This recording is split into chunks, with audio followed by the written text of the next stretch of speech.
Welcome to the Grand Review. This is the show that's all about movie news and reviews. I'm your concierge for this evening, letting you know that room 814 is yours for the taking, Garrett Ray. And joining me, as always, the beautiful, the deadly Andy Delia. Thanks, Garrett. Welcome to the show, everybody. If you've never listened to us before, first off, thanks for being here. Second, here's how it works. We're going to do spoiler-free review of the movie up front, and then we'll get into spoilers, and then we'll do the news. There are time codes down in the episode description, and that's all there is. After 52 episodes, if you guys haven't figured it out by now... Yeah, but every episode could be their first, you know? I would hope that, but people that have been listening since the beginning, you should know this. And they also should know that you can vote for good, bad, great, or terrible on Spotify. Yeah, which nobody ever does. It's happened before, but it also... The vote that happened, I misspelled good, so it doesn't count. And it was a bad movie, so I discounted their opinion, too. Which one was it? I can't remember anymore. I'll have to look it up. Not the guy that put on Grand Avenue's Facebook about when we advertised like Snow White. I can't believe you guys would play such trash, but yet you passed on Terrifier 3. Now, I hate Disney as much as the next fellow. Right. But Terrifier 3 is not where we should be going as an alternative. Well, Jessica had to stop me because I started typing. I'm like, that I think you need to like redefine what trash is. Yeah. Jessica's like, put your phone down. Yeah. Right? And don't respond to it. She's like, don't, because all you're going to do is get upset. And I'm like, I'm already upset. Yeah, if they're saying Terrifier 3 is what you should show instead of a bad Snow White movie. Yeah. Yes, they do need to redefine trash. And where they can start is by finding a visual example. So to that person, I say, go find a mirror. Stare deeply into it. Look, I'm sorry. If you think the Terrifier series is in any way, has any right to exist from a moral standpoint, you're kind of making garbage decisions. Which, by the way... Terrifier 3 is now streaming on Paramount+. Well, it's not streaming into my home. I tell you what, I'll unplug that router, I'll beat it up with a hammer, and then I'll take a little poop on it. I hate to say this, but eventually I'm probably going to end up watching it. I'll come get to your house, rip out that router, smash it with a hammer, and then take a little poop on it. I will protect you, my brother. Bugsy might get to you before that. Yeah, maybe, but maybe he'll be on my side. Maybe he'll also take a little poop on it. You know, he'll be like, "Oh, we're pooping there. All right." Yeah. Yeah, that's my dog. Those are accurate sounds for those of you who have not met Bugsy. Well, he's a Boston Terrier, too, so those are accurate sounds. It's not his fault, but they are accurate. I know. So this week we are talking about, from the world of John Wick, Ballerina. This is a movie that stars Ana de Armas, Angelica Houston, Ana de Armas. Sorry, it's hard to say. I'm very white. Give me a break. Yeah, since you gave me... You don't have to tell people about it. Okay, I gave you crap before the show. Yes, that was off mic. did. Now it's on mic. You say Ana de Armas all the time. It's wrong. No, I say Ana de Armas. No, this is the first time you've said it right on the microphone. I will check the tape. Whatever. All right. Gabriel Byrne's in this. Lance Reddick, Norman Reedus, Ian McShane, and... spoilers, Keanu Reeves. Not really a spoiler. Yeah, it's in the trailer. It's in the trailer. Yeah. So this movie has been out for just a couple of 24 hours or so at this point. Yeah, pushed off a whole year. Yes, it was. We'll get into that. I've pulled up some extra information about that. But budget of 80 to 90 million. Presumably, was that from the first round of shoots or the second? I don't know. With a box office pull from Thursday night previews of 3.5 to 3.8 million. So, not a great Thursday night preview. No. You're hoping for a little bit more than that, but there is still the weekend to go, and it could just be that it was a Thursday night where everyone just, they had the poops. Went to see Lilo and Stitch instead. So they didn't have the poops. They engaged in playing with poop. Right. Gross. Yeah. But yeah, so this is all about a new character in the John Wick universe named Eve Macaro, played by Ana de Armas. And it's a movie. But we start normally with your thoughts, Andy, because they are the most precious little nuggets of mind juice. Wow, I regret saying that. Won't edit it out. What do you think about that, Ballerina? I thought it was great. Yeah. Yeah, I really enjoyed this. I love like senseless, violent action films. I hate to say that, and Jessica, my wife, will beat me up incessantly for this too. But since she fell asleep 20 minutes into the film, but I loved it. I like the world that's been created from John Wick. carry over into this, especially like the club scene with Ice. Like I thought that even though that's kind of a ripoff from Die Another Day. Why did I think you were going to say Batman and Robin? No, I'm going with the James Bond. I'm going with a good Ice reference. Yeah, that's much better. And not Cool as Ice either. I'm the Dennis Miller of this show. I swear to God. But the acting is still pretty good. Really cool to see Ian McShane. I love him. Yeah. From the other series to this one, and I really did like seeing Gabriel Byrne. It's been a while since I've seen him in anything. Yeah, I was trying to remember what I had seen him in before. He's been in so much stuff. The first thing I ever saw him in that I remember that I still love the film is Miller's Crossing. He's in that. He actually plays the devil in a Schwarzenegger film called End of Days. That's not bad. It's one of the better Schwarzenegger films. The devil needs to chill. Yeah. No, there's a lot more to that movie if you ever get a chance to see it. Yeah. I'm trying to think of what, like, Miller's Crossing is always the one that sticks out in my head a lot. Oh, goodness. He was in Ghost Ship. That movie's terrible. That movie's terrible. A horror film that I haven't seen. It's one of those ones you crack open a cool brewski and then sit You've and watch with actually your seen friends. this? Yes. Why did you work on it? No. It was 2002. I was 7 years old. Okay, yeah. So the child labor laws would not allow you to. Right. Yeah. Well, this isn't John and Kate plus 8 in my house. The children are allowed to have childhoods. But there's a thing most kids won't know about anymore. John and Kate plus 8. Gosh, that was long. I just watched a whole YouTube documentary about them. Boy, it's a mess. Anyway, but Gabriel Byrne. Good to see him. Yeah, and just really cool stunts. They're always choreographed very well, and just uses everything that you can think of as a weapon. But I still dig it. I love it. Yeah. I have 2 words to describe why you should see this movie. Actually, it's 1 word, hyphenated. Knife gun. Knife gun. Knife gun. Oh, I thought it was going to be flamethrower. Flamethrower, yeah, but also knife gun. Look, heck yeah, man, this is great. It's unabashedly.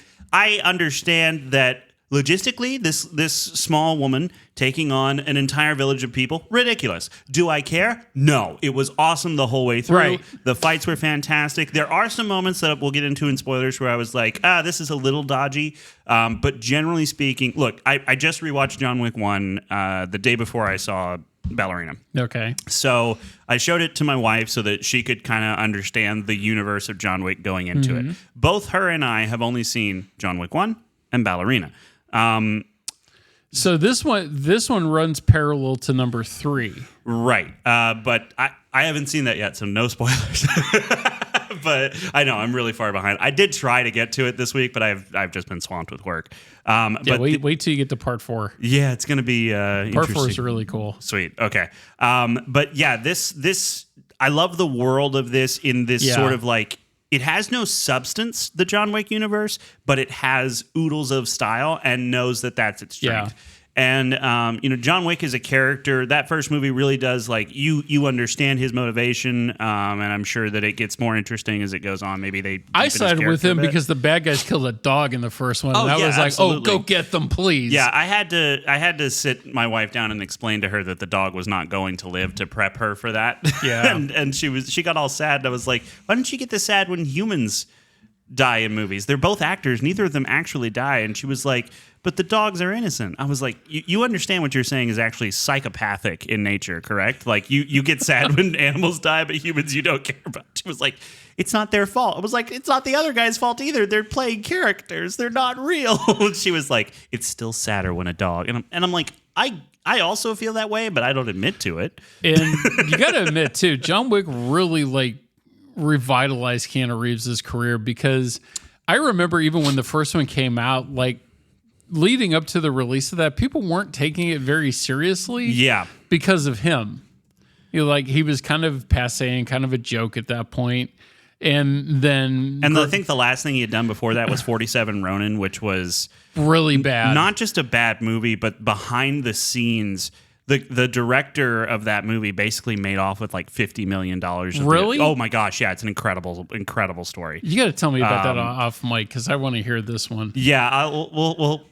Yeah, we'll talk about that for Yeah. sure. I need to pull up some of the details because I don't want to get it wrong. But yeah, so he had done 47 Ronin, and then John Wick was basically, it was this breakout hit and brought him back from the, like he had also been out of the public eye for a while because his wife had died and he took time for himself. And as a person, Keanu Reeves seems very much grounded and very much like he's a supposed to be kind-hearted extremely person. gracious. Everything I see of him online, and even like signing Do Kaboom stuff for kids and like toy stores, I think that's really cool, and it's very nice of him to do that. I have nothing against Keanu Reeves as a person. I do think though that he's kind of a bad actor. Like he's a great stuntman. He like obviously I respect the man.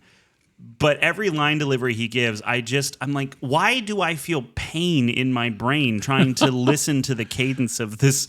Like I don't know. It's like, it looks like John Wick, especially, his line delivery feels like he's trying to do drama for the first time ever. Like when he goes, looks like you already have. It's such a weird cadence, and like you can make the same argument about Arnold Schwarzenegger, but I don't think anyone has ever argued that Arnie is a good actor. He just has big, muscly, man boobies, and everyone's like, "Whoa, look at that guy, he's jacked," and that's fine. And Keanu, I'm not completely sucked out of the movie by Keanu Reeves when I watch these, but I am every now and then just like, he trained for so long, but he never learned how to speak. Well, in all fairness, there's not a whole lot of dialogue in any of these movies. Mercifully, yes. It's all gunplay. Yeah. And this movie definitely, it has that in spades. I think Ana de Armas does a fantastic job. I don't know how much of this is her, but I like her. Yeah, she's a very talented actress, and this is such a different role from her role in Knives Out or in Blade Runner 2049, where she's kind of a softer, more naive person, and this person is very hard and very. This seems to be a continuation from No Time to the last James Bond No Time film. to Die. Mm-hmm. No Time to Die. Yeah, right. I need to see that. It's really good. Okay, cool. A mark of approval from you, except for when it comes to a Human Centipede movie, is a mark of approval for me normally. Speaking of which, those are on Shudder. If you actually get I hate the internet. If I get tempted, why would that tempt me? Morbid curiosity. I'm not that morbid. Oh, okay. Then again, I did just watch an hour and a half on John and K plus 8 while I was editing something else. So maybe I'm just trash. Just masochist. But yeah, so this whole story, it's the story of Eve Macaro losing her dad, and then this whole revenge plot plays out in a very satisfying way. Both parents, yes. It plays out in a very satisfying way throughout the movie, and I think that if you're in the mood for just how many different ways can someone die, this is absolutely going to tickle that itch. Yep. What? Scratch that itch. I have no idea what I was trying to say. And it's going to be something that, from a cinematography standpoint, it's bright and colorful in all the right ways. There's a moment of like kind of dodgy CGI, but the shot and the idea was still so cool that I was like, I don't care. And I absolutely would recommend, if you're in the mood for just an action movie, that is what this is. One action scene ended, and I literally got up out of my seat because I had too much Dr. Pepper and way too much water before the Dr. Pepper. I ran to the bathroom and then ran back in, and she had already gone across the world and started another fight. I was gone for maybe 45 seconds. That's at least a good thing about all these films. Like the tension level is maintained throughout the entire film. They don't drag. They don't get boring, or at least I don't think so. Yeah, this one does not have any pacing issues, I don't think. No. And the moments, to kind of be in contrast to the Karate Kid, the moments where it's supposed to be a scene of someone having a hard time with something are actually a scene and not a montage. I appreciate that very much, because it gave just enough room to breathe, where when she goes on to the next thing and the crap hits the fan again, you're like, yeah, I'm back. Well, this had a real director, whereas Karate Kid Legends didn't. Well, technically it had two real directors. It gets interesting. So Len Wiseman was the guy that took over No, actually, Len Wiseman originally was the director who shot a bunch of stuff, and then 3 months of reshoots with Chad Stahelski, who directed does the other Yeah, ones. did the other ones. He basically came back and reshot most of the movie in Prague without the director being there, so without Len Wiseman. And we'll get into that a little bit more later because I kind of have to pick out some of those things while we talk. But Yeah, because Len Wiseman at one point was married to Kate Beckinsale, I think. is he not still? I don't think so. Oh, okay. Well, Because they did Underworld together. Right. And before that, he did Live Free or Die Hard. oh yeah, they divorced in 2019. Yeah. Too bad for him. But yeah, it's Unfortunately, movie. I'm not available for Kate Beckinsale. I'm sorry. I don't know what to tell you, my friend. I think you're going to have to just take it on the chin with that one. Yeah, just take it with Jess. She's probably over there like, I'd dump you for Kate Beckinsale too. What are you talking about? All right. Well, we're both going to give it a great. I think it's well deserved. It has some of the coolest moments. I was giggling like an idiot the whole movie just with joy. Maybe that's where I was glad that I wasn't in the same screening that you were. Yeah, I'm so annoying. It's awful. It's awful. But I had a fun time. I'm glad you did too. Yeah, I did too. All right, let's get into spoilers. Well, Jessica's snoring and like leaning on my shoulder. Yeah, Hannah was awake for the whole thing. She did say she doesn't buy that this small woman could take on this entire village of people. And I think that's totally fair in that, yeah, it's not realistic. But for guys, we don't care. I don't care. I don't. I'm sorry. I just don't. we will have to say this is R-rated. It's a pretty hard R. It's graphic violence.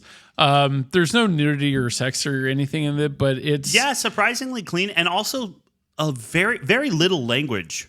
Yeah, as well. I was really surprised. The Like, they do violence drop and an F-bomb and bloodshed stuff. makes up for all that. Oh yeah, but it's In like buckets. It's that violence and bloodshed that is not. It's not reveling in the blood. It's reveling in the here's a cool way you can dispatch a guy. Knife gun. And knife gun. And it's really fun to watch the creativity of how many different ways can you approach the situation and look at what's in the room and hurt this person. Oh, the other thing Hannah was like really actually kind of annoyed by is that her face wasn't more beat up by the end of the movie. And I was just like, you don't hire attractive people and then cover them in a bunch of bruises and stuff. That's just not how movies work. Have you ever tried to sell like Victoria's Secret? When they started doing here everybody is going to be on the runway, and then the Victoria's Secret runway show crashed entirely and got shut down because no one wanted to watch. It's not right, but it's how it works. Right. Just saying. And because it's a movie about attractive people killing each other in the most brutal ways they can and then moving on as quick as possible. Yep. And look, I know that just appeals to the base instincts of every man. This was great. At least they're better than the Fast and Furious movies. Oh, by a long shot. Yeah. So story-wise, it's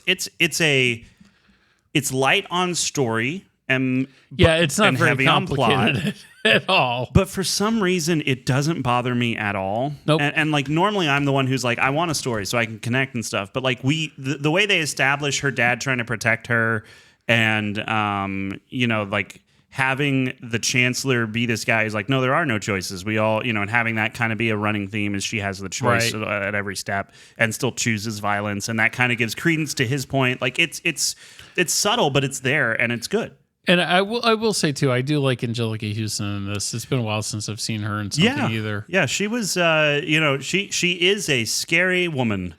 She is in this movie. Like she really does a great job of having this imposing feeling around her and intimidation. Yeah, she's very intimidating, and I liked that a lot. And I know that character is probably in number 3 or whatever, but I liked her in this. 3 and 4. 3 and 4. Okay, cool. Yeah. So she's in there. I love the whole idea of the John Wick universe being these, gentleman killers, and like, there's a bunch of people who the best of the best all have a certain way about them, that they're higher class and they treat each other with respect. It's business, like that kind of thing. But it's also very slick. Like in the first one where Ian Shane, he comes out, everyone surrounds Adriana Palicki, the girl who broke the rules of the Continental, and he walks out and he doesn't even stop. He just goes, "You've broken the rules, and your membership to the Continental has been by thine own hand revoked," and like veers off to the side that everybody shoots her, and it's great. It was that moment I turned to Hannah, and that whole scene, I was just like, this movie has no substance, but it is dripping with style, and I love it. Ballerina, I think, does have a little more substance. I think she is a more she's a character that you connect with more than. Well, you get a little John bit more Wick. Backstory to her in this, Right, because you see her as a little girl, and then see her go through all the training and everything, and then eventually graduate to being full-blown assassin. Yeah. Well, Protector is the initial role that These they're are given. the Kikimora. So they are assassins, but they're the other side of the assassination coin, as they say. So whatever, she's like the opposite of John Wick in that sense. Right. So yeah, very, very interesting with that. I did enjoy seeing how Keanu Reeves, when he shows up, John Wick is not trying to kill her. He's trying to give her a chance. Right. And continuing to give her a choice, which is the antithesis of what the main villain has been doing the whole time. That's also makes sense because that's the only way that John Wick does not wipe the floor with her. Because they have similar skill sets, but he has size. And she never kicks him in the balls. So she didn't use her. She did it every other guy she came in contact with in this movie. She has a problem with testes. I'm telling you. No, the second kick to that guy on the ground was just unnecessary. But every other one was hilarious. Yeah. I also, one thing I was thinking about in the shower this morning was that this movie doesn't fall into it's just a Black Widow looking thing. She's not doing, it's not all grapples and stuff. Like she fights with other things. Like there's a whole scene where she's just fighting with grenades. Right. She doesn't even have a gun. And you're just like, but you're going to run out. But she keeps finding new ways. The last grenade kill in that scene was risky. Like I was actually, because if his neck had just come another inch over the top of that table, you're shrapnel pincushion at that point.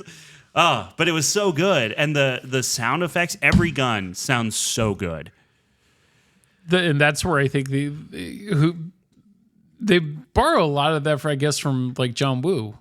Because most of his Asian action films all look and sound the same way as these do. Yeah, yeah. And I like that. So for me, that's good. I was sitting there, and every time she pulled out a pistol and then would pick up one of their guns, and it had a different cadence not cadence, but a different tone to it. I was like, okay, they're matching like what that gun would actually sound like, or at the very least what it looks like it should sound like, which is it's a sound design thing that, in movies, like they don't break bones to give you a bone break. They crack celery by the microphone. Right. But it sounds right. So that's what people know it as.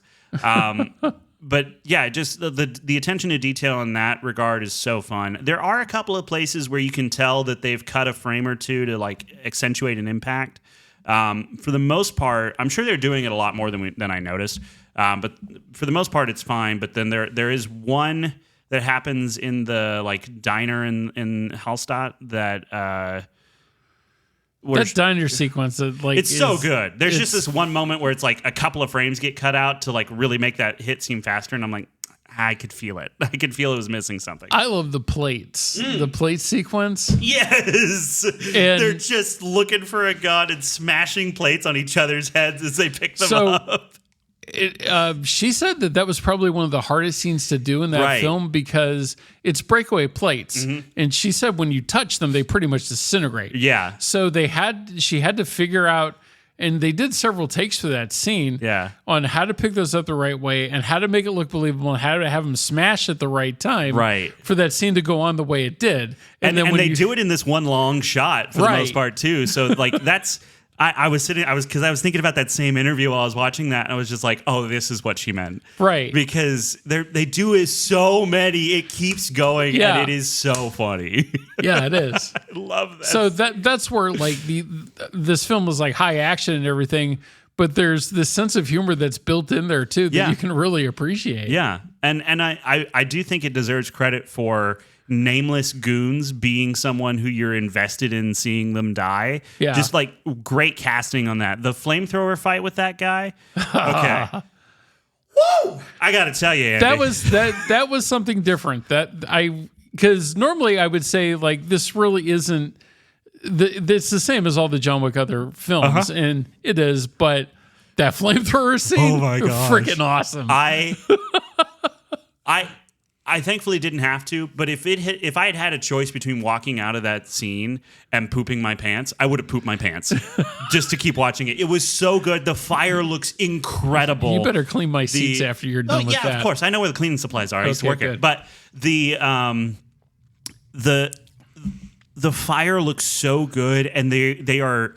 It is a mastery of filmmaking that the exposure on the fire has so much color. Yeah. And I don't think that it's all CGI fire.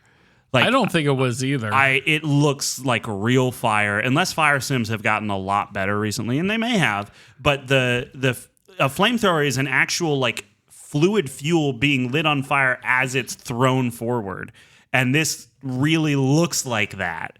And then the whole scene with her taking the water hose and fighting the flamethrower, that's actually how they do that. I've watched firefighters do that in training.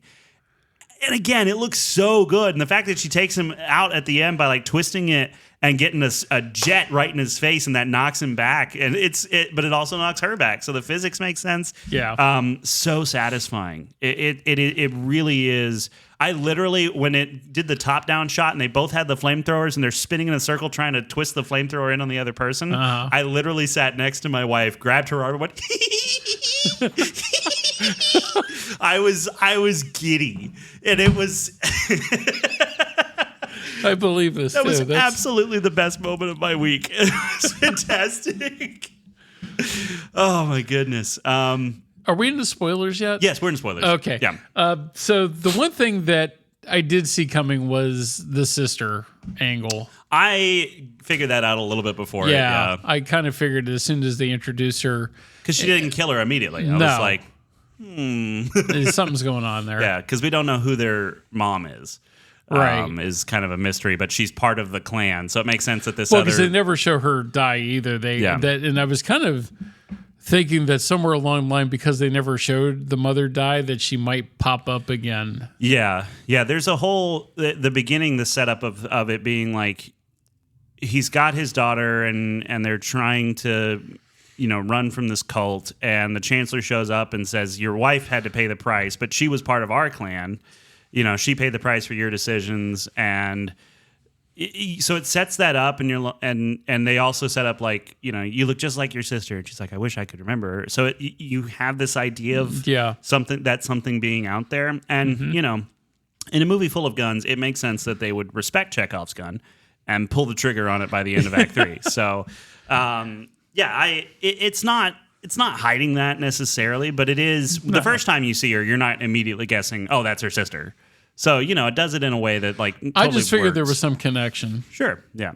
And I mean, they all have the cult mark on them, so they probably are connected in some. I mean, I don't know if there's a lot of inbreeding in this cult or not, but they could all be sisters. I have no idea. Well, it seemed that way. That's probably how they all died so quickly in the German village. Yeah, it's like, we're all trained killers, but the blood pressure is pretty bad, and we got all kinds of hereditary issues that are And I did like Frank.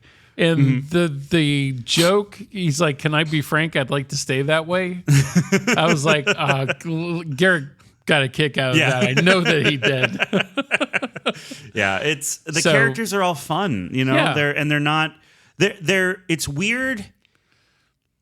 I don't know what the balance is. I don't know how I would pull this off, but there are one-dimensional characters in movies that absolutely don't work because they're one-dimensional and uninteresting. And then there are one-dimensional characters like the ones in this one where it's like, oh, you're an assassin, and that's enough. But they still are dripping with personality somehow. The guy that she's fighting with the flamethrower, you're like invested in watching him burn. Yeah, you want to see the guy die. Yeah, and I don't know how you balance and that. no other for the fact that he's just trying to kill her. Yeah. And maybe that's it. Maybe you just need a main character you really care about. And maybe in those other movies, these one-dimensional characters are annoying because you don't care about anybody. Texas Chainsaw Massacre. No, I was going to go for Fast X. Also that, you know. But it's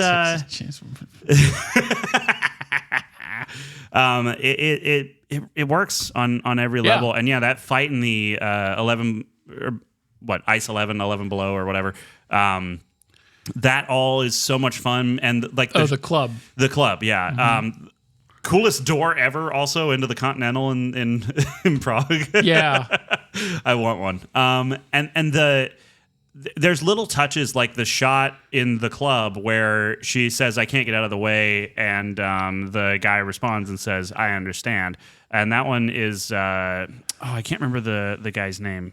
Okay, I can't remember what his name is, but anyway, when she tells him that she can't get out of the way, and they cut to this shot of her like moving her foot back into position, and it kind of scrapes along the little ice chips and stuff. Yeah, like all those little details really sell the preparation and the build up. The build up, it builds tension, and then when it breaks, it builds and breaks throughout the fight too, because she starts losing, and then she figures out a way, to. Well, almost every fight in this film too, like it goes back and forth the entire fight sequences. Yes. Like she doesn't just automatically kill a whole bunch of people. Like she suffers. Yeah. Just not in the face because she's too pretty to get in the face. You can't do that to the poor girl. Yeah, but it does really like make you kind of feel, even though like she's not going to die because she's the main character of the movie and we're only 20 minutes in, but you do feel that she's in danger. And I also really enjoyed that, like her training montage. It wasn't boring and somehow wasn't cliche in the ways I would have expected it to be. Like seeing her, get the fight like a girl, and then applying that also in her gun training and how she protects her ward. Like it wasn't. I don't know why it's not like I've seen this before. I can't quite put my finger on it. But we have. That's the whole thing. We have. But it doesn't feel like it? It's not like it's stuff that we have not seen before. It has. But it's just presented in such a fresh way that we don't care. Right, yeah. This should be boring. Right, it should be, but it's not. But it's not. It's not at all. And musical note on this, the song at the end of the film is called Fight Like a Girl. Is it? Oh, yeah, that's right, yeah. By Evanescence. Is it Evanescence? Yes. That explains why I was like, I know this voice. But because Jessica was trying to do that, I'm like, it's Evanescence. And she's Wake me up! Sorry, had to get it out. And she's like, are you sure? And I was like, we can look it up when I get into the car, but I'm pretty sure on that. Yeah. Jessica asking if you're sure about a band. Yes. How foolish are you? Oh, goodness. But yeah, I love the idea of there, even in this world of assassins, there's a cult that everyone is kind of like, they're crazy and we just keep them at bay. They're the antithesis of what the Kikimora are. They're the exact. So whereas the John Wick world is, like you said, sophisticated assassins and killers, these other ones are the opposite side of that just don't care and they do not follow rules. Yeah, they kill because it's who they are, right, and everything else be darned. So it was kind of interesting to see that. So there's actually two sides of even that world. Right, yeah. Because I think the Kikimora and the John Wick side of things, like that's technically what they were talking about is like the same side of that single coin. Right. But then there's this outcast group that everyone's kind of afraid of, and they're just like, just leave them alone, let them stay in the hotel so we can keep track of them. But if they pull anything real janky, then fine, we'll deal with it. But we really don't want to. Right. And it's been going on for 1,000 years, basically. Yeah. And it just adds. That's the thing is like the John Wick universe has this interesting texture to it, and this just kind of adds another little wrinkle to that. And that's why I like these movies. Yeah, me too. And I I held off on seeing John Wick because the people that I normally heard talk about it were like meathead frat bros. Which I understand that because I didn't see it either until it came on to DVD. Oh, really? Yeah. And just because I was doing a lot of different things at the time and I just ran out of time to see it in the theater. Mm-hmm. So as soon as it popped up on home video, like I rented it because I wanted to see it. And I was like, yeah, this is cool. I wish I had seen it at a big screen. Yeah, I'm glad I saw this one on the big screen because legitimately, I know, you're the GM here at Grand Avenue. I've worked at this theater and I also produce content hoping to make movies in the long run. So I know the theater experience I'm biased towards. But also, if you watch this on your Apple Watch at home as Christopher Nolan intended, you're an idiot. That's Sarandis from Netflix that the movie theater experience is passe. What an idiot. Jerk off. Let's go kill him. No, I'm kidding. That was a joke. But seriously, though, you want to? Knife gun. Yeah, knife gun. Okay. Wink. But again, still a joke. FBI, leave me alone. We're not going to. Everyone leave him alone. Wink. Surprisingly, Garrett and I are not violent people in any way, shape, or form. We just like to see violence. Yeah. And I'm loud, so people as think long I'm as we don't participate in it, we're okay. No. I'm scared. I don't want to get hurt. She killed people with knife gun, but she also got stabbed and slashed and punched and kicked and all kinds of stuff. After the training montage and everything, she's picking part of a knife out of her shoulder. Yeah, that 2 months into her career as a Kikimora. Yeah. So, and that's, I think, the thing that I like too, that they're not infallible. Yes. Rather than 80s action heroes that could mow down an entire army and not get a single scratch on them. Yeah. Any Arnold Schwarzenegger film that you had seen in the 80s. I've never been hurt. But so there is that quality too that makes it, I don't want to say believable because they're not, but you don't care. Sure, but it does have the same kind of it's the John McClane effect, I think before Die Hard it was that, last action hero, that sort of stuff. Yeah. And then The Rock and Vin Diesel tried to bring that back by saying they have to trade equal numbers of punches and they counted them. But the vulnerability of a hero, I think, is something that allows you to connect with them a lot more. And it's become more important now because in the 80s, 70s, and 80s, you have so much of the kind of U.S.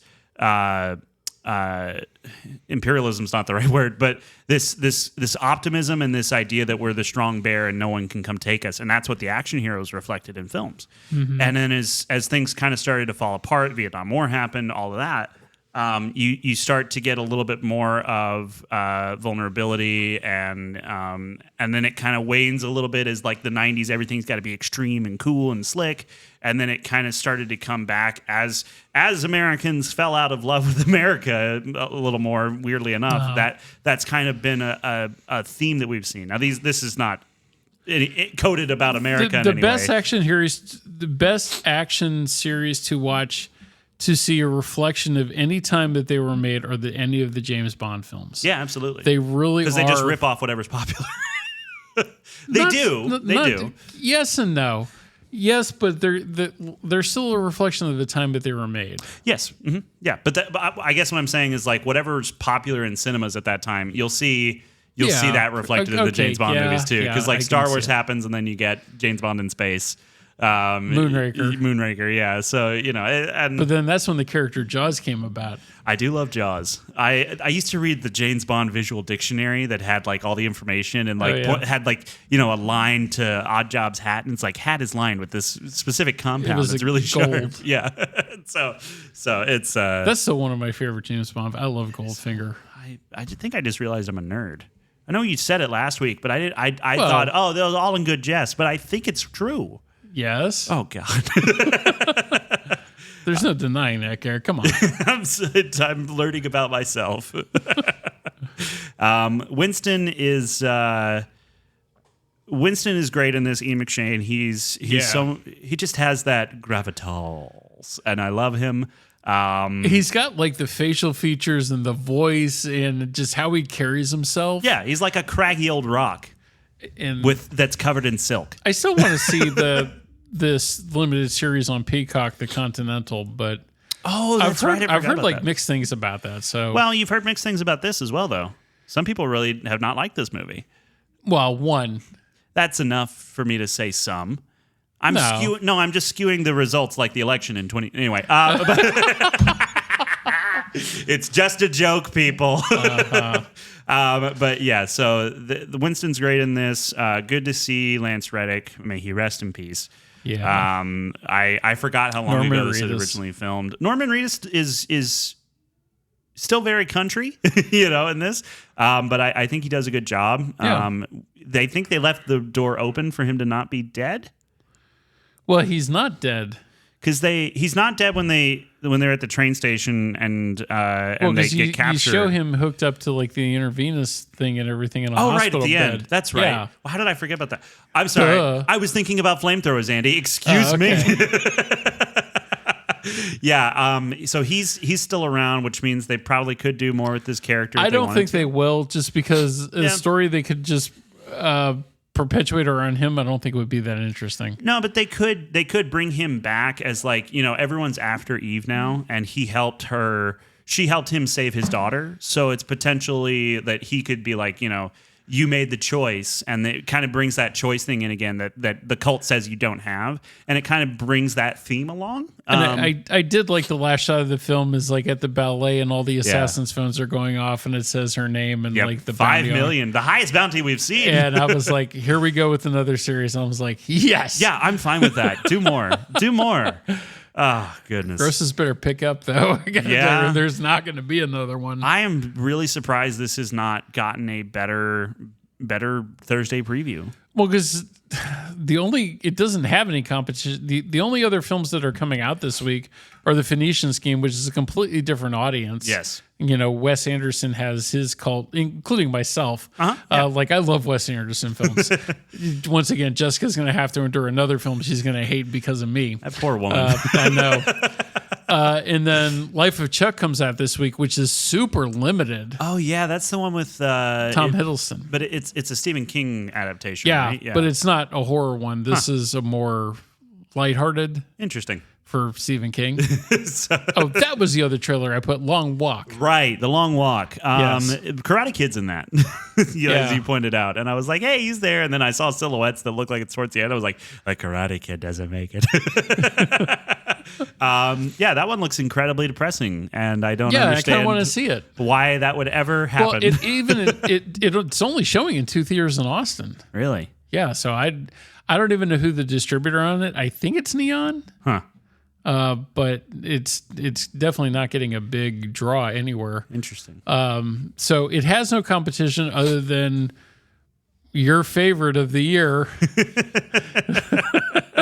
that cute little blue alien. I love the cute little blue alien. It's the decisions made around the cute little blue alien. Don't get me started, okay? Don't get me started. I don't want to yell in this theater right now. So the only competition it really has is Lilo and Stitch again. Yeah. But once again, it's a completely different audience. There's nothing for an R-rated action audience to compete with this weekend, and it's not doing all that well. And it's summer too, so it's like this is the time that this kind of stuff, people go spend money on. I can't imagine seeing this movie at a drive-in. It would probably drive me nuts. Why exactly? Out of curiosity. All the dark scenes. Oh, yeah. Yeah. It's going to be hard to watch at a drive-in. I'm just telling you, people, you should get to Grand Avenue Theater. You can buy tickets at grandavenuetheater.com. It's great. You really, it's indoors. Shameless All plug. of the, you're not going to get headlights messing with stuff. You're not going to have to sit next to teenagers who are And not rocking a half the an Beetle hour next to you. trailer pack either. Yeah, and it's not Cinemark, so that's great. But... oh, boy. Anything else you want to talk about from this film? I'm trying to remember if there was anything else that was really I'm stuck ready to out go me. see it again. I think I am too. Yeah, I really, I had a fun time. Yeah. And I didn't feel gross, even though it's like, it's pretty bloody and stuff. It's not like some of the other movies we see this year where they're just like, how much blood can we pretend does fit inside a person? Squirt that much out. Yeah. I love Sinners, but this one's like, it's not as gross as that, even though people die in some pretty horrible ways. Yeah. But everyone who dies, you're like, yeah, they probably deserved They're it. bad guys. Yeah, they suck. So, They're very bad guys. they're bad guys compared to the bad guys. That's This right. is a world full of guys who are very bad. Very bad indeed. But the Raskaroma, they take out the bad guys. There's bad guys and worse guys. I learned that from Thunderbolts. Yeah, okay. I learn things from movies, and that's why all of my perception of reality is slightly skewed. I look like Adam Sandler as far as like attractiveness level. Where is my Jennifer Aniston? No, you look better than Adam Sandler. That is a terrible indictment on Adam Sandler because I am average at best. But yeah, okay. Well, good movie. Yeah. Great. Giving it a great. Go see it in theaters. I implore you that flamethrower scene deserves to be seen on a screen as big as you can find. Yes. So good. Agreed. So good. And the sound quality on that is just really cool. The mix is so good. Oh, I love gun sounds. I honestly, tonight when I go home, I'm going to see if I can just look up like soothing sounds of guns firing in the distance. Well, just put on John Wick 2. Oh, yeah. In the other room, turn it down a little bit, just hear gunshots. Yeah. Or I can move to Detroit and hear it for free. Let's get into the news, Let's Andy. get into the news. So, I do want to talk about the reshoots real quick. So, okay. I think this counts as news. Let's keep it in there. So continuation to the news with the Ballerina world. Yes. So, Len Wiseman, is that it? Yeah, Len Wiseman directed this movie, and he's still given full credit as director at the end. However, there was a major shakeup with this that ended up with it being delayed by a full year. So Ballerina was originally supposed to come out in 2024. It's now June of 2025, and it's dropped. There was a string of failures from Lionsgate. They were not having a good run. I mean, just look at this lineup. The Crow... yeah, Borderlands, Megalopolis, that one that was actually pretty good. Never Let Go with Halle Berry, but no one saw. I like that one. I thought that was one of the better horror films that we had seen. Just because it was a lot more. Yeah, I liked it. It was a lot more psychological than anything else. And I think the philosophical questions it asked were very interesting. Yeah, and that's probably but why it did flop. It had a brain, so people didn't care. Yeah, that's a really the American public. But yeah, this run of flops really did kind of put Lionsgate on edge for sure. Oh yeah. And I think that Chad Stahelski, who was the original director, has a very long history as a stuntman in the industry, and I'm pretty sure he also made Fall Guy. I could be wrong about that, but I think you are wrong about that. I probably am. You want to find out while I yeah. So they ended up looking at the first cut of Ballerina, and apparently it was not good. And so I have a hard time believing that. Per Lionsgate, Chad Stahelski, who directed the first first 4 John Wick films, said that David Leitch. Oh, that's right. But I think Chad Stahelski and David Leitch both worked on the John Wick series. I think they worked together on that. Okay. I could be wrong about that too. I'll give you that one. But yeah, so the reality was that Stahelski actually had to reshoot most of the movie. This is according to who's the source on the Wrap? Is it Chad Stahelski? It's according to the Wrap, and Chad Stahelski apparently was interviewed on this. But they had to reshoot most of the movie due to Wiseman's cut not passing muster. So, according to one insider, a significant portion of Ballerina was reshot in Budapest with Wiseman not present on set. The Ballerina reshoots took 2 to 3 months overseas, according to the first insider, and further delayed development of Stahelski's revival of Highlander. So, the insider, who is not named, but the insider said, of course, Chad had to clean up someone else's mess. Remember, the film is basically John Wick 3.5. This story happens before John Wick 4, and after that film, they can't have a failure in anything Wick-related. The insider added, Chad is going on to do Highlander, but cleaning up Ballerina pushed him by 5 months for sure. Henry Cavill, who's attached to headline Highlander, took the offer to star in Voltron for Amazon on Thursday. It will go into production later this year, yada, yada. So, essentially,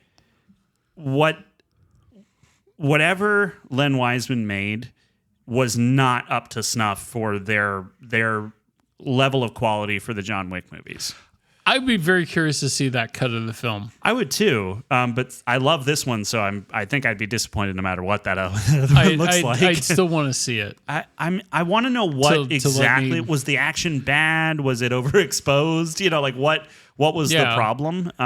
Because that's such an interesting. Because some of the other Len Wiseman films that we mentioned aren't bad.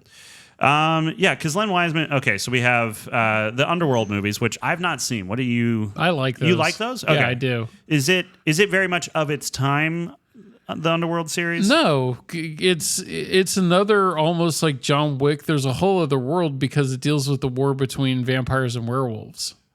Okay, And yeah. that's the recurring theme throughout all of them. And Kate Beckinsale in tight black leather. Yes, I'm in. Okay, I see why you liked it. I see. Now, some of the last couple ones they did, they weren't great. Yeah. Especially, there's one that did not have Kate Beckinsale in it called Rise of the Lycans, which is the backstory to everything. Why would you want to before watch a one. movie about moss? Not The disappointment on your face. All right, continue. bonehead. So it's the backstory to everything that happens before the first Underworld film, which a lot of people gave really bad marks to because it didn't have Kate Beckinsale in it. Yeah. But I actually thought it was one of the better in that series because I liked that story. And then she came back for number 4, which was Reawakening, I think, or something along those lines. But he didn't direct that one. No, I think he only directed the first 2.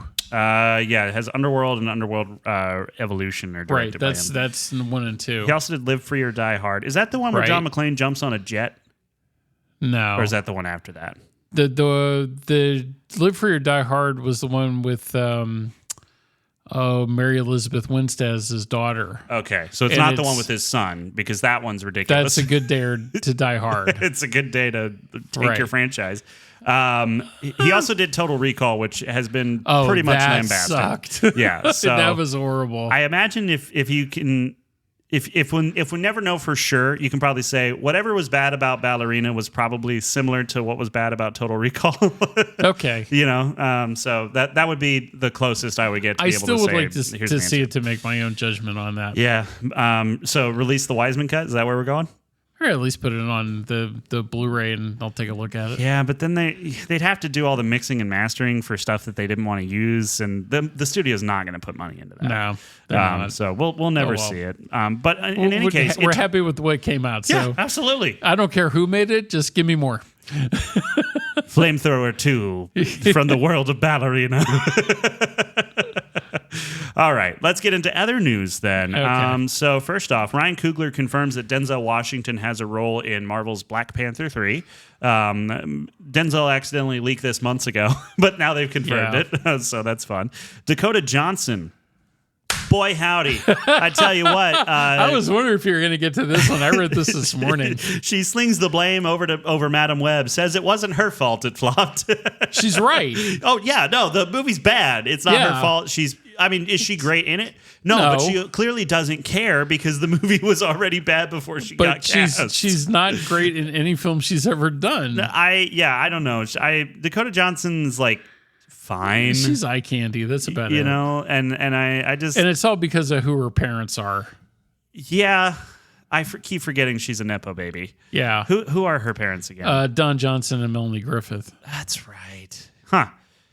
I would have recognized it if she'd gone with Griffith instead of her dad's name. But Oh, I thought you were going to say if she kept her clothes on because she was in all the 50 Shades of Grey movies. I have not seen those.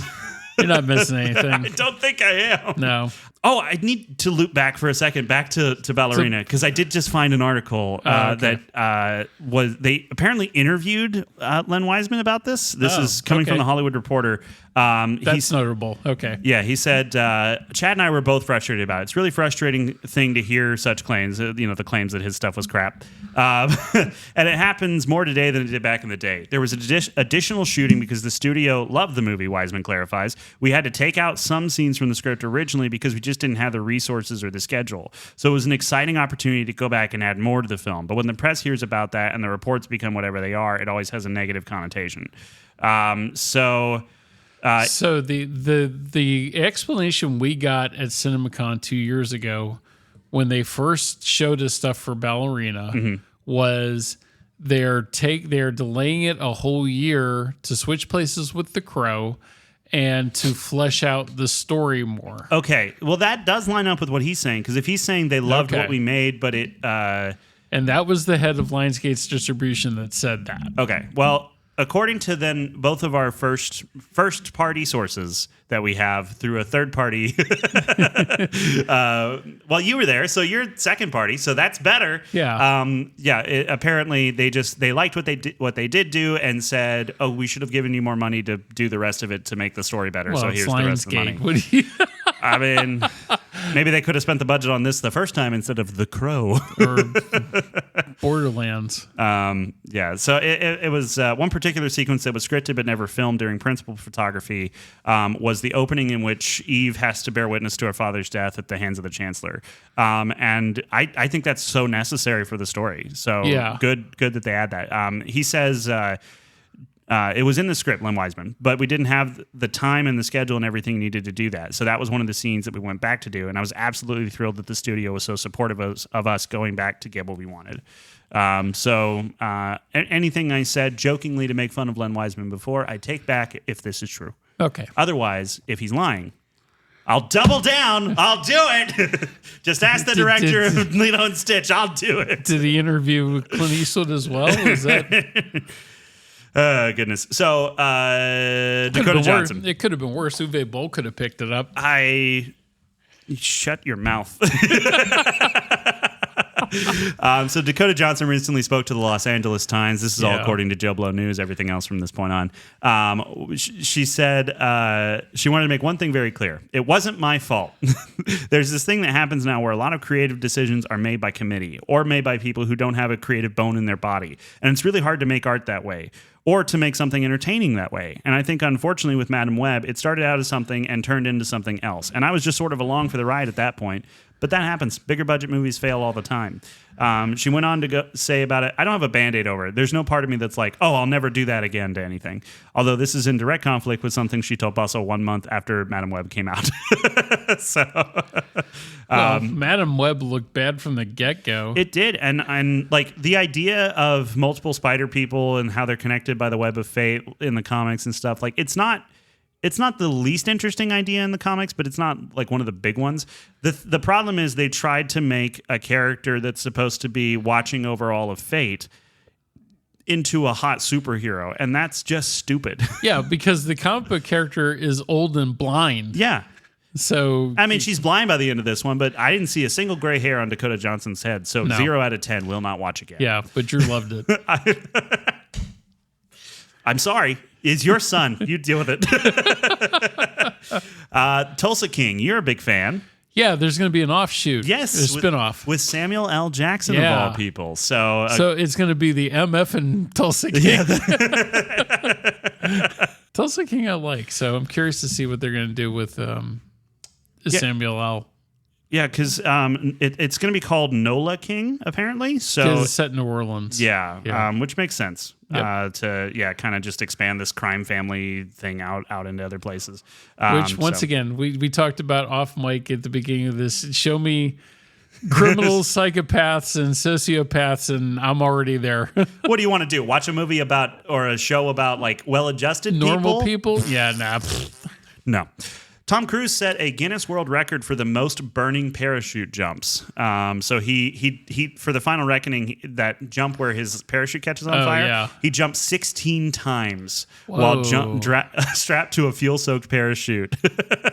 And then while he was falling, he had to cut away the burning parachute in order to deploy his backup. Did Scientology approve that? I think they just like... They're the ones that lit it on fire. Yes, that. But also, there's a safety protocol that goes into every stunt. So, when you're with Scientology, you want like a protective vest to help with impacts if something does go wrong. Uh-huh. And if there's anything I know about Scientology, it's what they would have done is drained the blood out of many babies and created sort of a blood bag that he could wear around himself that would pop and absorb the impact, and then he could lap it up to continue looking young. So. That's morbid, but Scientology is a cult. It deserves to be destroyed from the inside out, from the outside in. I don't care. Yeah. Bomb them after the buildings are empty. Please. And people have been saved. That's what I'm saying. But then tear down the structures, right? And delete whatever they have on people, because that's the only way it works. Gosh, I hate Scientology. So, 16 jumps with a fuel-soaked parachute. I can't even get my wife to jump with me once where we're both strapped to a person who knows what they're doing. So no tandem jumps, huh? I really want to. I think it'd be fun. It is. I want the... Oh, you've gone? I'm so jealous. All right, one of these days. I've done one static line and one tandem. Nice. Okay, Here's my plan. But that Andy. was like 30 years ago. And parachutes are better now. Yeah. So here's my plan. You tell me if this is a good idea. In most marriages, right, there comes a point where there's like a lull and you need to like add excitement back in, right? So my plan to hurry this up is to be as boring as possible for the next several years until she goes, you just never do anything fun anymore. And I go, all right, I'll do something fun. And I book it and take her there. And she can't back out because she told me I was boring. Okay, so I already threw a monkey wrench in your plan because we're going to see Weird Al next month. I know, but after that, nothing interesting.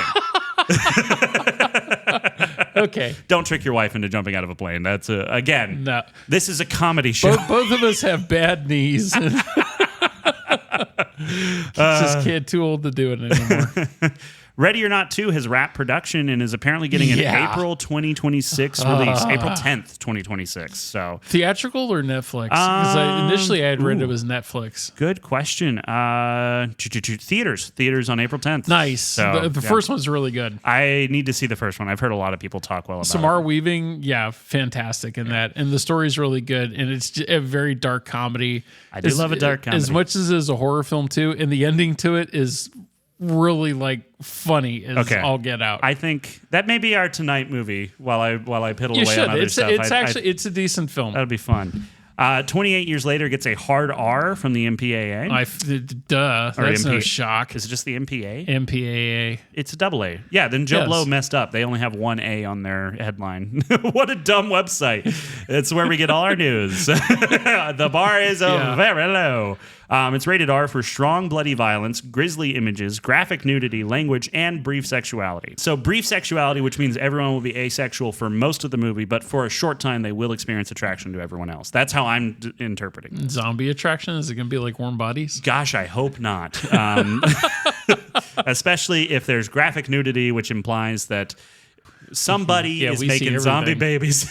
And that's a horrifying it's not Dead Alive. What? So Peter Jackson, one of his films before he was Lord of the Rings was Dead, which is one of my favorites. I absolutely and there is a zombie baby in that one. Oh no! And it's awesome. That's the one where they were like making stuff in in Peter Jackson's mom's oven to make like the props and stuff. Oh, really? Yeah, dude. There's a book that's about the production of the Lord of the Rings, but it goes in detail to all of the stuff he did before it. And he was just a spunky guy who wanted to do stuff and figured it out. And fascinating stuff. I'll have to send it. There's to you. a whole bunch of films that he did before Lord of the Rings that are just. Dead Alive is the best one. And really? I have a T-shirt. I have to wear it sometime, which should not come as a shock to I anybody think I've that seen knows you me. wear that T-shirt. Probably. I think I've seen it. But there's Meet the Feebles, which is like the Muppets on crack. And it's really twisted and bizarre and really funny, too. And then the one that got him a lot of notoriety initially was a movie called Bad Taste, which is an alien invasion film. Oh, wait. Bad Taste was the one where he did stuff in his mom's oven. Oh, okay. I'm pretty sure. I could be wrong. It's been about 2 years since I listened to the book. I was driving around a lot. I was on the road for like a month, and I would just go through this 18-hour book. Yeah, if you could find it alive, watch it. Yeah, It's also, I think, they changed the title at one point, and it's called Brain Dead. That's another title that it's known by. But Dead Alive is just the look up original. Peter Jackson movies and find. I took whatever shows two of up. my assistants when I was running a theater in Marble Falls to see it at Alamo Draft House. Oh, really? It wasn't available. Yeah. Yeah. Very it's cool. He was such an indie filmmaker and then did Lord of the Rings, and it's like, oh, he's this incredible person. And he's like, I was before. And now he's. And then the one film he did outside of that, nobody went to see except me. Which one? Lovely Bones. Oh, I have seen it. I don't like it as much as Lord of the Rings by a long shot, but it's not. It's like just that so film. Odd. It's a very odd movie and an odd That's adaptation. probably why I like it. And the VFX computers weren't there yet. I think is the thing. Yeah, but the idea to that film is really cool. Yeah, and Stanley Tucci as a murderer is pretty great. Yeah. I believe he's probably done that in real life. He's that good. Yeah, I don't know. Maybe I'd feel different about it now, but a couple years ago I watched it and was like, I don't know if I love this. Like, I don't hate it, but it's just kind of oddball. But maybe I think I'm more able to pick out good things in oddball films now than I used to be. So, the Alien franchise You have feelings about this, Yeah. yes? You want to see another one? Of course. Well, not from Ridley Scott. He's done with it. So he didn't. All he did was produce the last one. Fede Alvarez was the guy that directed it. Yeah, So he said where it's going now. I think I've done enough, and I just hope it goes further. So he's just not going to produce anymore either. He's just backing out completely. I think he just means he's not going to direct anymore in the Alien franchise. But he didn't. So. Well, he did Prometheus, and then Alien Covenant, I believe, was Ridley Scott as well. I think. Let me double check that, but I'm pretty sure that it was because.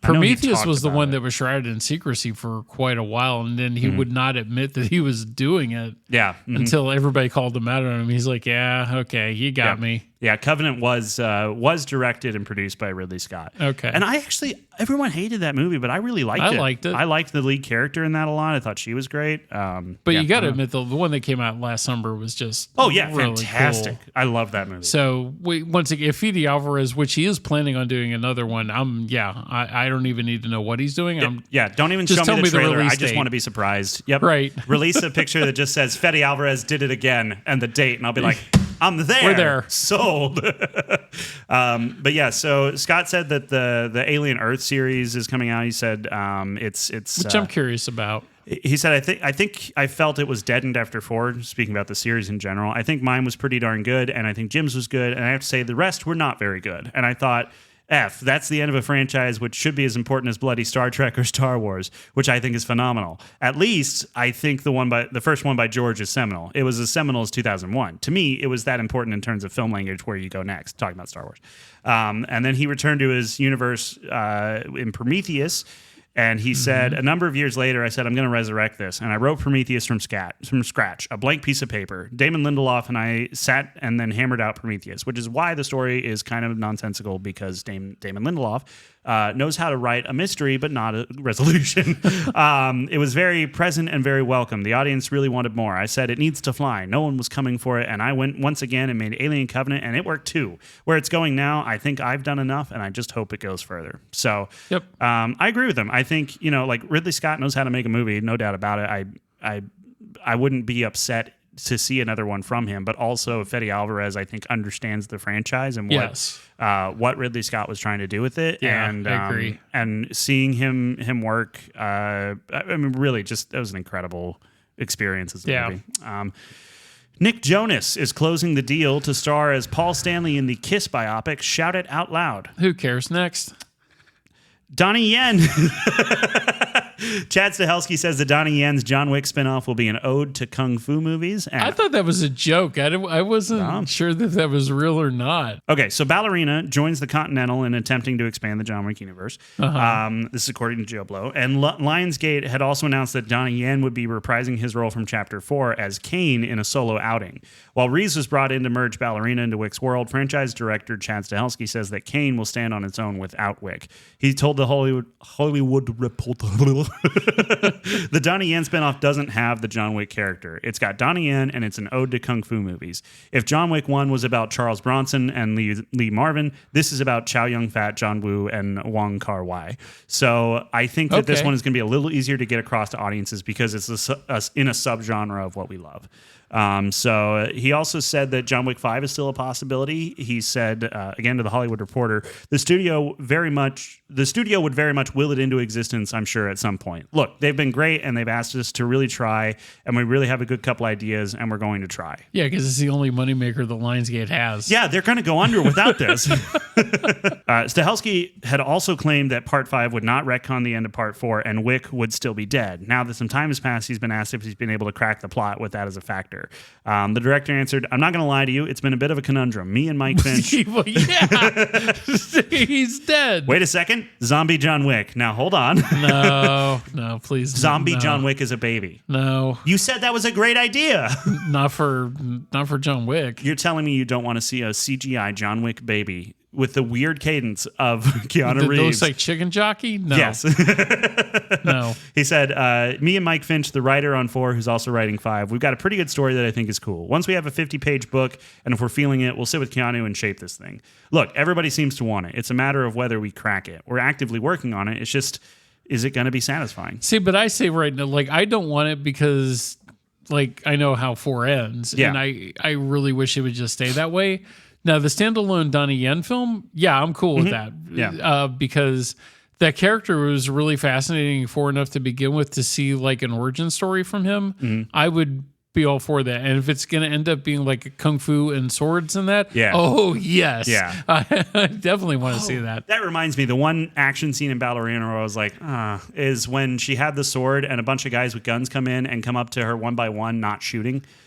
That was the only fight scene I had a problem with. I forgot about it, but okay. But yeah, I'm excited for anything John Wick at this point. I'm a fan now, and I guess that means I have to go work in a garage and be a meathead Chuck. Well, welcome to the dark side.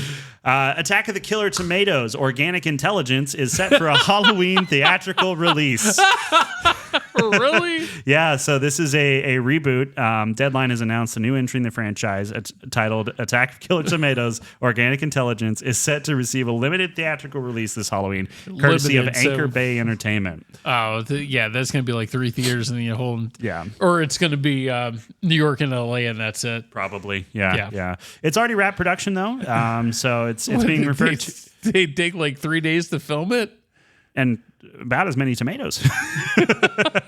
But it's being referred to as a reboot simply because it's the first Killer Tomatoes movie to come along in more than 30 years. But this and is there's a actually reason for that. It's actually a sequel, though, because of the cast list, apparently.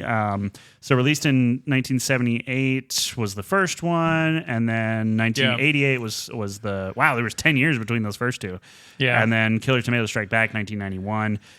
They brought in the sequels and the animated series, which ran for 2 seasons. Brought in John Astin as the villainous Professor Mortimer Gangrene, a.k.a. Dr. Putrid T. Gangrene. And he reprises his role in the new film, so he's back. Directed by David Farino, who directed Nocturnally Yours, from a screenplay by former franchise star J. Stephen Peace and Costa Dillon.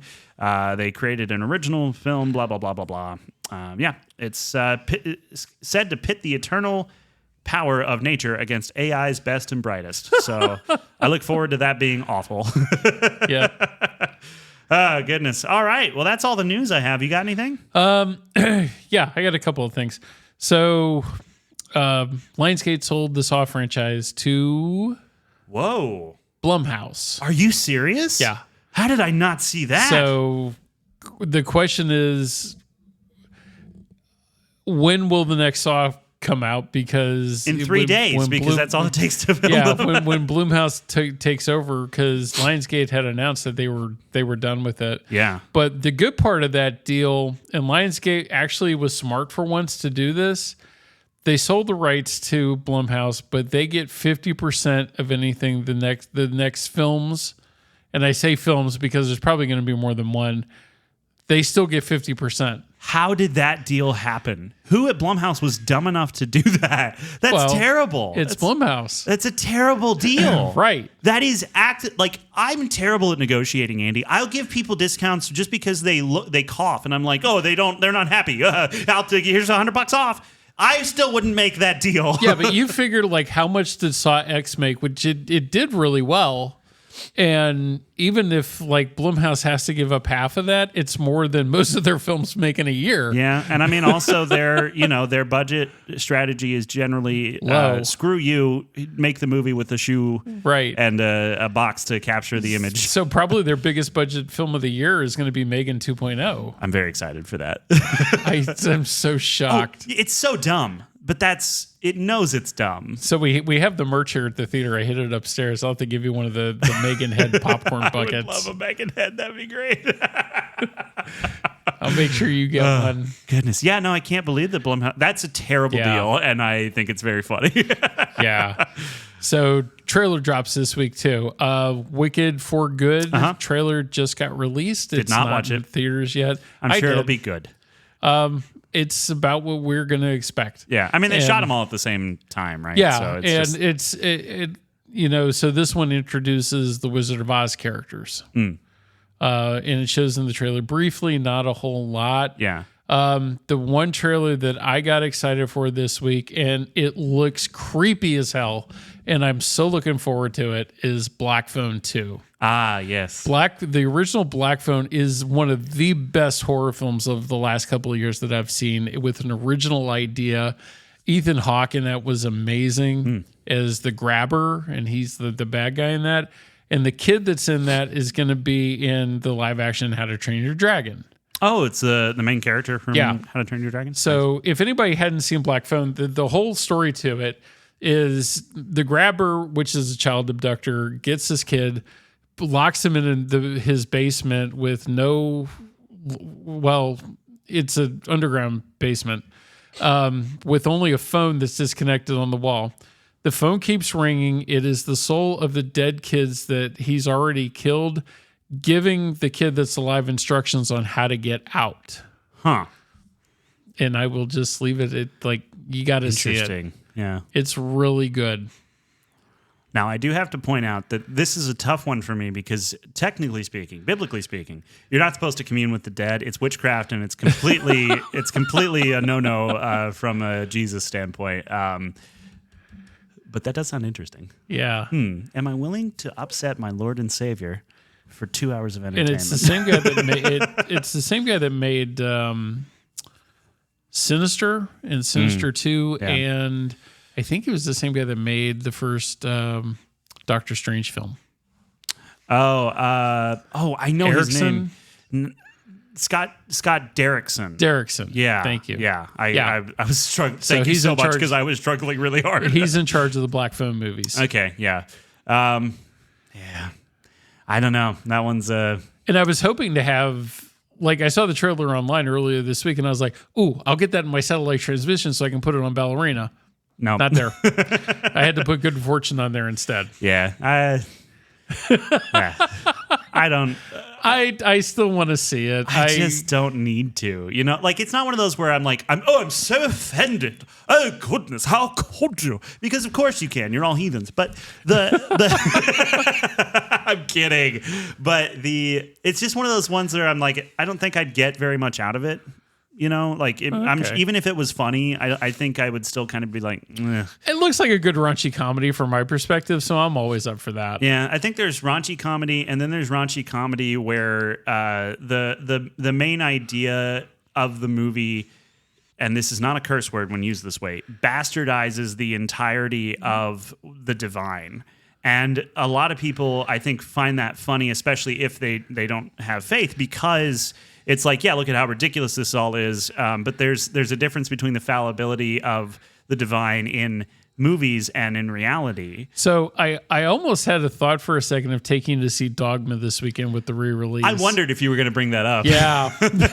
I don't know anything about it except that the poster is a kind of The Buddy Christ. chibi version, thumbs up Christ, and I'm just like, why do I feel like he's got cocaine stuffed up inside him and you break him open? I don't know. the whole. So I was on the set because part of it was shot in Pittsburgh. Especially the whole last part of it is shot. Who wasn't shot in Pittsburgh? Am I right?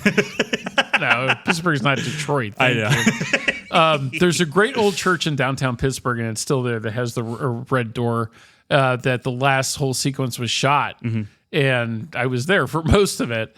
So Ben Affleck, Matt Damon, and Alanis Morissette were there because Alanis Morissette plays God in the film. Yes. And Alan Rickman, who was really cool. Like, I met him for like a second. Oh, really? That's cool.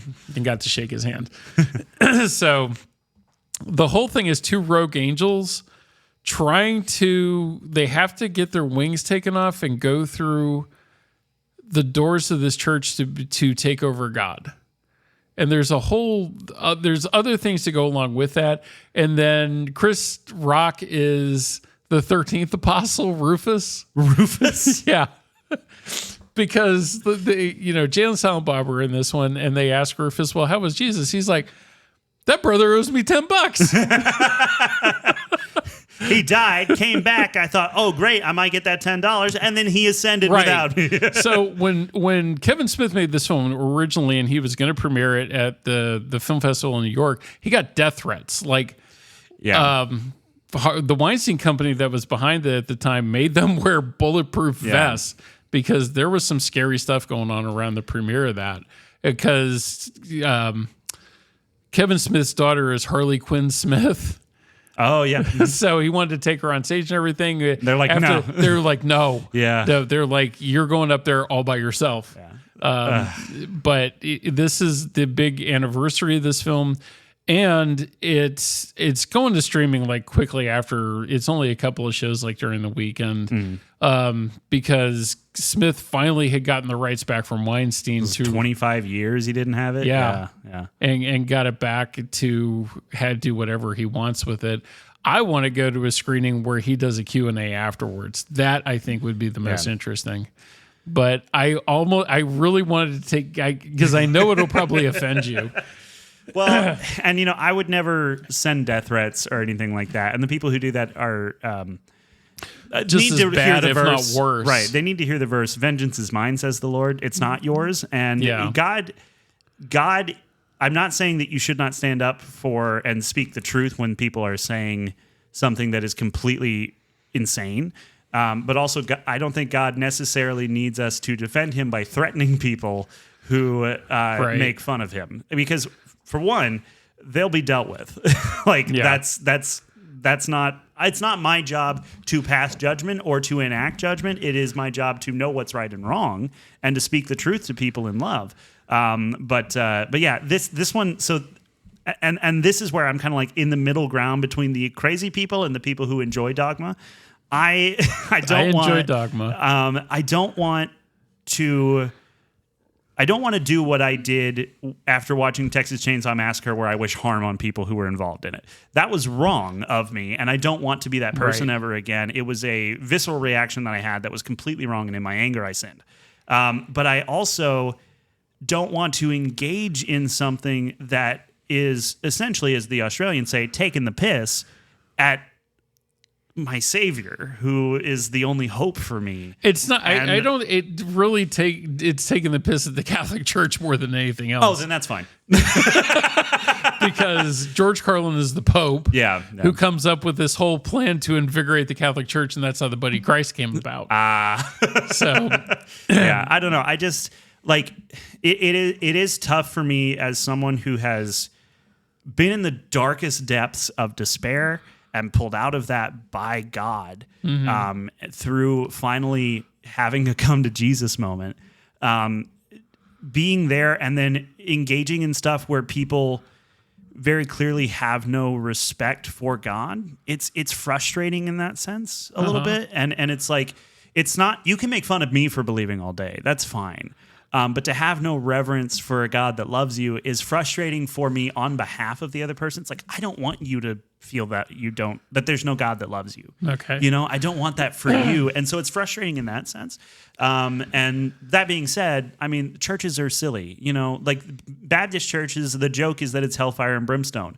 New Age churches, the joke is that it's just a self-help book with a little bit of Jesus sprinkled on top. And I've been to both, and so I totally get making fun of the fallibility of man, because our faith cannot be in man. It can't be in the pastor or anything. It has to be in God's word and who he is. So I don't get frustrated by people making fun of churches being silly, because we're all full of people who are very silly. And, there are plenty of people who come in here to the theater, get mad about something, and they're expressly here to see a Christian movie, and then act terribly. And it frustrates the heck out of me. Oh, you have no idea. I've heard enough stories from you to actively want to do a tour of this town and go to different churches and say, I've heard reports, and I just want you to know Jesus was there in that moment with you. Flipping a table, frustrated at how you were representing him. Are you serious? Well, get it together. Supposedly the crowd for Christian films is not Christian. That's the best way I can put it. And that's just from, they are the first people to complain. They are the first people to just go off on tirades over nothing, or the simple fact that they're not getting recliners for these films, and they lose their ever-loving mind. And it's a pride issue. There is a heart issue with these people. For me, it's not even a pride. I don't make these decisions based on, oh, I'm going to do this on purpose just to annoy people. Right. It is strictly a business decision. Yeah. I put these movies in non-recliner theaters because they don't do anything anymore. Yeah. But yet I'm forced to book these things. Well, I'm not forced to book the Right. Last Rodeo actually didn't look that bad. And I thought it was good counter programming. And I think you've also given credit to Angel Studios, especially for making have. good films on many occasions. The problem is, like, I need to be ahead of their distribution team to not put these films out at the absolute worst time. Could you just start sending emails every day and be like, hey, just a quick reminder from someone who cares? No, I understand they wanted counter programming for Lilo and Stitch and Mission Impossible. I do. Yeah. But there isn't any. No, Lilo and Stitch is dominating everything, proving yet again that generally people like poop. But if you released it 2 weeks before that, like the week right after Thunderbolts, Yeah. it would have done better. Yeah. Or Bonhoeffer, which I still want to see actually, because I'm fascinated by that true story, came out at the worst possible time. Thanksgiving, where Gladiator, Wicked, Moana, there was no room for us to play that Right. film. And I had to tell people there was no room. Yeah. And they're, oh, well, you gave two screens to Witches. Yes, That's and the look, contractual every one of them agreement. sold out. Right, yeah. And they require for you to show the movie at all, you have to have a certain number of theaters on not on every movie, but on like some of them. It's not really a number of theaters.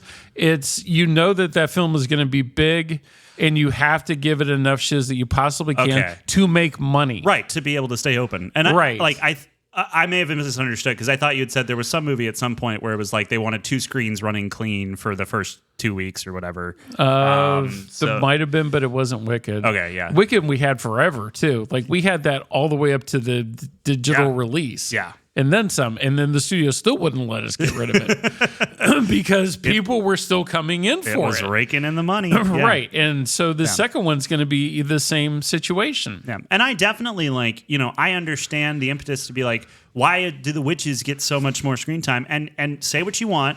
And this is a personal belief I hold based on studying my Bible. But yeah, the idea of making witches good is kind of antithetical to what is spelled out as right and wrong. They're good witch, bad witch, no difference. Witch is bad is the general Christian understanding. And because the but other attack- also, Christians are not the only people going to movies, and they're going to Right. make this stuff. And it sucks to be someone who wants better for the world and to see everyone indulging in porn and all of that And stuff. I like too. the fact that But- Angel Studios, their thing is films that show light. Yes. They don't even say that they're Christian or they're religious films. And most of they're really not, but they're very subtle about it. Yeah. And I think that's why I like those films too, because they don't club you over the head with these things. Yeah. They present these ideas and philosophies in these films, and they let you make your own judgments and what you want to get out of them. Yeah. I appreciate that 100%, and I support it. From an artistic standpoint, I appreciate it as well. From a don't hide it under the bushel standpoint, I would need to see the movies to be able to speak intelligently on it because I haven't seen most of them. But there is that part of me that I always talked about in my scripts. I want to do sneaky evangelism. I want to sneak the ideas in there and stuff. But because when you quote a verse in a movie, everyone goes ugh. And so I understand that, but at the same time, I don't want someone to be able to misconstrue me having a biblical principle in a movie as a Buddhist principle. The one that had the most actually was The Shift, which was the more modernized version of Job. And that's the one I think I liked the most out of. Oh, that's not. I liked Homestead a lot too. I thought that was really good. But once again, it was basic Christian philosophies that didn't have to come out and tell you that. Yeah, and I think that just I guess to loop back around where we started with all this, the attitudes of Christ that we are called to, if you're a believer in Christ, those not being represented by people in public who are trying to say, well, you should support this more because of this moral right, and you are actively acting outside of the moral right or the the godly attitude towards people, which does not mean you can't be frustrated with people. This is a big thing that people get into. They're like, oh, you should just be accepting. No, that's not the same thing. When someone does something wrong, you absolutely have the right to go, no, absolutely not. But you also don't come out because there's no recliner in your theater and start cursing at people and then say you're this is what Jesus would want. Jesus did flip tables in the tabernacle. Yeah. When you say what would Jesus do, whipping people is on the table, but it's not what he did all the time. Right. And so, yeah, it frustrates me. I think Christians should be able to say, this is right, this is wrong, but you shouldn't be going out and cussing people out or yelling at them because you feel that there's some injustice being done because a movie's not being played here. If you want those movies to do well, you have to show up. That's just how it works. Thank you. I'm sorry, but it is a business. This is a place of commerce. Right. And I wish that we could just make art and everyone could share ideas through art and the money didn't matter. I wish we could, but we live in a fallen world. And if you're so dead bent on getting entertainment that you're willing to scream at someone over whether or not your seat is big, and then your focus is so entirely off of God, you should swear off entertainment entirely and dig into the Word. That is, I agree, absolutely the only answer to your attitude at that point. Thank you. And I say that as a person, as Paul said, I come to you as chief among sinners. Yep. I'm no better than anyone else. And I'm not either. I just want us all to treat each other better. I don't think of myself better than anybody else. No. I don't think of myself as being definitely not a moral high ground than anybody else. I'm the worst that there is. But I mean, you did watch all 3 Human Centipedes. I'm sorry, it got too serious. I felt I needed to bring the tension. But I stick with what I believe in. Yeah. Yeah. And I think that is more important to me than anything else. Yeah. And I think for me, it really does come down to is what I believe in line with God. And if it is, that's the end of it. And if it's not, or if I'm faltering or making excuses for myself or something, I have to deal with that with God. Right. I have to ask to be changed in those places, even when it's inconvenient for me. Yeah. Anyway, Warner Brothers shut down a Batman Forever Schumacher cut screening. Just wanted to let you know. So then, I guess next week we're going to do How to Train Your Dragon. Yes. So I need to get tickets for that for us. What else is coming out next week? You said it earlier. I've forgotten. That's it. Oh, it's just How to Train Your Dragon. Okay. But our internet, we're going to have an internet movie of the week next week. We are. So if you guys want to watch along with us, what are we watching? We're watching Predator: Killer of Killers. Yeah. That starts on Hulu and Disney Plus today. Sweet. Yep. It is out as of Friday. It's Friday. June 6th. Friday. And then Garrett and I are taking a road trip at the end of the month for F1. Oh, yeah. We're going to I'm introducing Garrett to what Dolby Cinema is. And I've never Dolby gotten to go. Atmos, So excited. And so this is the film to actually do it with. Yeah. We're going to see it even before we start playing it here at Grand Avenue. Sweet. We are going to be among the first, and yet, because I'm bad at my job, still be late to the review. I'm going to actually do it. No, I'm going to do it that night. I figured you're carpooling with me down to this thing. Drew's going to come with us. Sweet. And then Drew's going to be with us Thursday to see How to Train Your Dragon. Spoiler alert for this. I've already seen it. Yeah, so Andy saw How to Train Your Dragon over the summer out in Las Vegas. Yeah, lucky son of a gun. Spring, that's right. Yeah. It's Texas. It's all summer. Yeah. But it wasn't in Texas either. It was in Las Vegas. Oh, then it's definitely all summer. It was cold when we were at. Yeah, nighttime was really cold. I'm jealous. When we went through there, it was 109 degrees. Oof. And then I guess we're skipping Elio that one week, or I'm dictating that we're skipping Elio, and we're going with 28 years later. Yeah, that's yes. That's going to be more interesting than Elio. 18 days after Elio comes out, it'll be on Disney Plus. I'll watch it then. I'm still surprised that Elio is an interesting story too, in its respect that it was supposed to come out last year, and Inside Out 2 took its place. Interesting. Which Disney made their smart move because Inside Out 2 was still the #1 grossing film at Grand Avenue last year. Yeah. That film did like gangbuster business. So like Elio the fact that it beat Wicked. Yeah. Crazy. And it's Elio is not going to do that. I don't have much faith in it. I feel the same kind of air about this movie as I did about The Good Dinosaur, where I didn't care about The Good Dinosaur at all, and no one else did either. Like, no one went to go see it. I saw it. And like I said, no one went to go. No, I'm kidding. I'm kidding. But yeah, I just feel like no one's excited for this. Well, just like nobody wanted to see Treasure Planet either. Nobody asked for that. They were wrong about that, though. Treasure Planet's great. I didn't. You didn't like it? No. Really? I really didn't like it. That's fascinating. Why not? Just because I think I like Treasure Island so much. Okay. And I like science fiction. I like the space age aspect. I just didn't like that movie at all. I tried. I wanted to. Yeah. But no. I don't know, man. I think it might be worth revisiting just to see. Like, now because when's the last time you saw it? When it was released. Okay, yeah. So I think it's one of the last movies that mixed like traditional 2D animation and 3D. It was like the last thing that that Disney did with that before they went all CG. And I just think that I guess until Princess and the Frog. I still wish Disney would re-release for theatrical just for like a week, The Black Cauldron.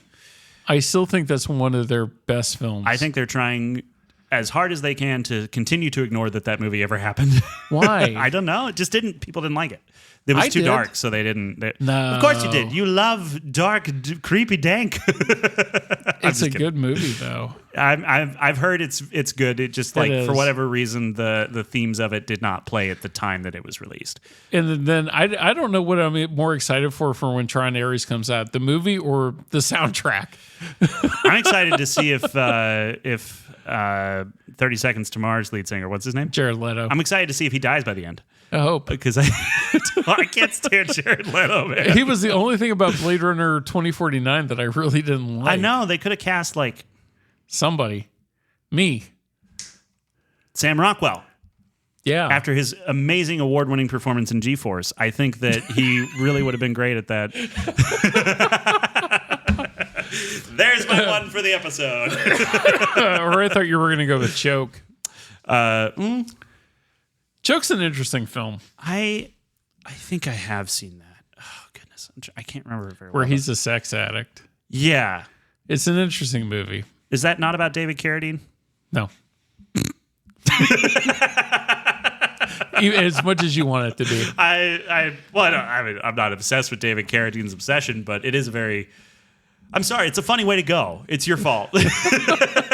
So, speaking of our fault, we've said all the things we had to say, I think. So, sorry, I dragged this on long enough. No. It was great. I loved this episode, and I hope everyone else does too. Remember, you can vote on Spotify. If you're listening there, you can vote good, bad, great, or terrible. Let us know what you thought about Ballerina. Please go see it in theaters. It's worth it. It is. Do not take your children to it. Please, for the love of all that is good and holy, do not be a terrible parent. Not like the screening you got. I cannot believe there were so many small children. What is wrong with people? Gosh. I mean, there wasn't a lot of like nudity and stuff, but there were a lot of ice skates and a lot of eyeballs. Well, I even, like I was telling Drew that I was thinking about taking him to see this until I saw it last night, and I'm like, it's a little intense. Yeah. But those kids look like they've been desensitized already, and I look forward to seeing their mugshots in several years. Oh, goodness. All right. Well, with that being said, there's only one other thing to say. And that is, we'll see you at the movies. Bye, y'all.